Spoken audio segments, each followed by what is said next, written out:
Comme nous le savons, l'erreur est humaine. En tant qu'individu, l'être humain est enclin à pécher. Nous faisons tous par mégarde hommage au Créateur, peu importe qui vous êtes. Nous avons nos moments d'inconscience ou d'insouciance. Cela fait vraiment partie de qui nous sommes. C'est comme ça que l'homme a été fait. Normalement, parfois nous sommes près d'Allah. À d'autres moments, nous sommes loin. Parfois nous savons qu'Allah nous voit, parfois donc nous l'ignorons. Nous péchons et sommes en faute parce que nous ne sommes pas parfaits.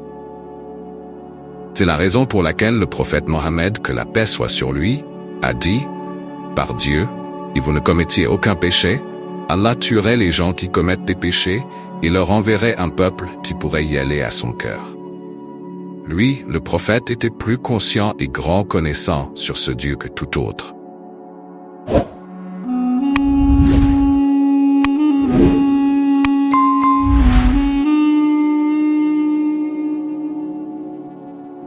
N'oubliez pas de vous abonner et d'activer la cloche de notification pour ne rien rater de nos prochaines vidéos.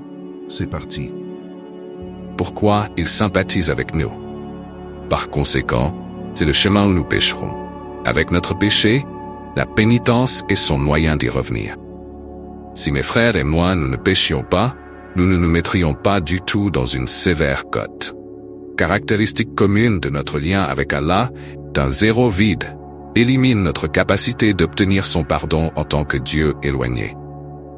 La pénitence est un élément qui nous permettra de nous y conformer. Au contraire, on peut acquérir le pardon de ses péchés et se rapprocher de tout un effort de son esclave. Selon la pénitence, vous vous rendez compte de très nombreux aspects.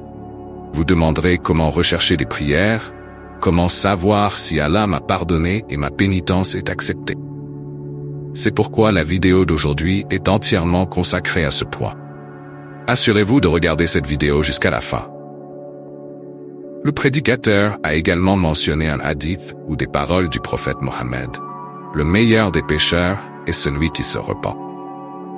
Vous m'avez choisi de regarder cette vidéo parce que vous voulez apprendre comment obtenir le pardon d'Allah et que c'est la raison pour laquelle vous êtes venu ici.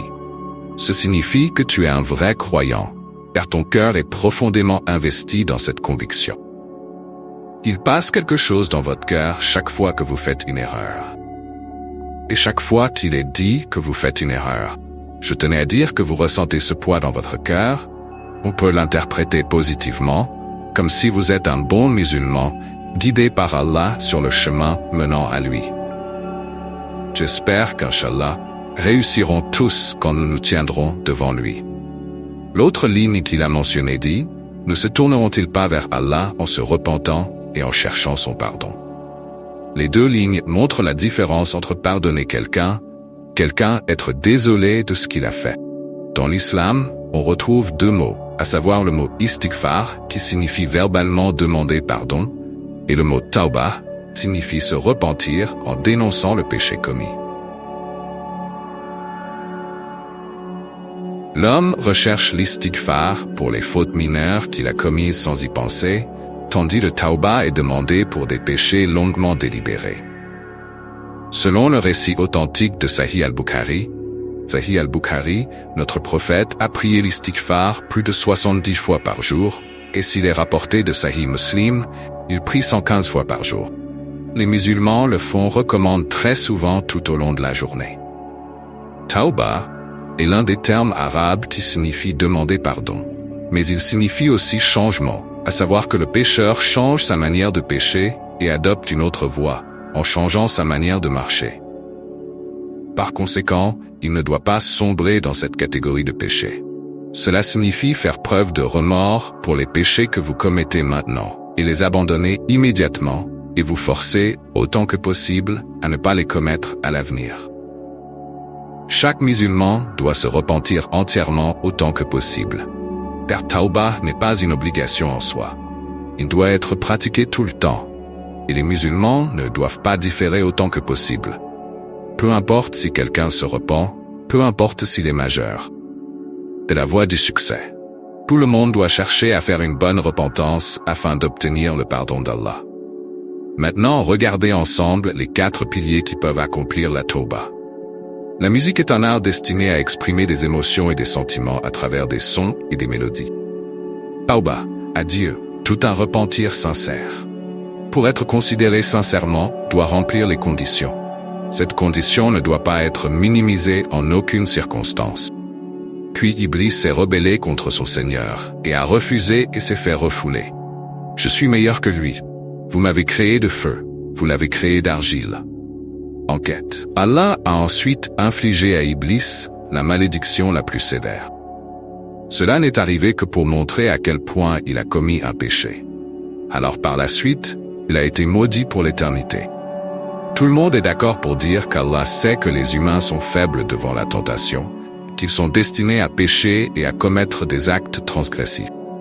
Allah s'est trouvé confronté à un problème loser avec ça. Il a donc ouvert les portes du pardoning, turning et de la pénitence.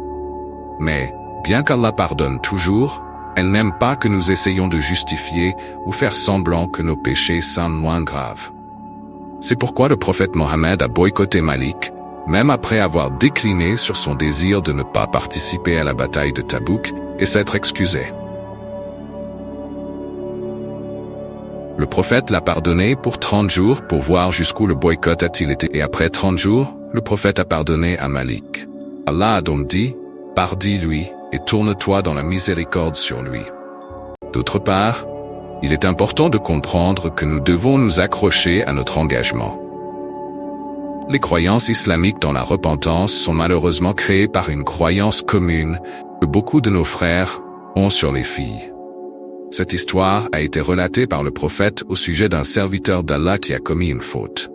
Il a dit, « Ô mon Seigneur, j'ai commis un péché, alors pardonne-moi. » Allah a dit, « Mon serviteur a commis un péché, et sait qu'il a un Seigneur qui pardonne aux pécheurs et punit aux coupables. J'ai pardonné à mon serviteur le péché. » Puis le serviteur a commis autant de péchés qu'Allah avait ordonné et en a commis une autre. Il a dit, « Ô mon Seigneur, j'ai de nouveau commis un péché, alors pardonne-moi. » De ce fait, Allah a également pardonné le péché de son serviteur. Troisièmement, le Très-Haut a dit, « J'ai pardonné à mon serviteur 3 fois, qu'il fasse ce qu'il veut. » C'est-à-dire que si le serviteur revient à Allah après avoir commis chaque mauvaise action, il le pardonnera sans aucun doute. L'utilisez-vous pour laver vos vêtements plusieurs fois pour les porter à nouveau, même si vous savez qu'ils vont se salir à nouveau? Oui, nous le faisons toujours, car seule sa miséricorde peut nous pardonner. Il nous pardonne à tous chaque fois que nous prions pour cela et nous rapproche de lui. Mais une chose que Dieu ne pardonnera pas à quiconque, c'est de l'associer à une autre divinité sans autorisation, sauf s'il lui pardonne lui-même. Il y a un participant qui blesse un autre participant et s'excuse ensuite sincèrement, mais le second ne peut pas accepter les excuses. Ils nous pardonneront, mais ils ne nous laisseront jamais reprendre l'étape. Avec Dieu, cela ne fonctionne jamais de cette manière. Lorsque nous retournons finalement notre repentance et notre foi en Dieu, il établira nos péchés, les effacera du tout, la rudesse, et nous donnera une seconde occasion complète dès le début. N'oubliez pas de vous abonner et d'activer la cloche de notification pour ne rien rater de nos prochaines vidéos. À la prochaine.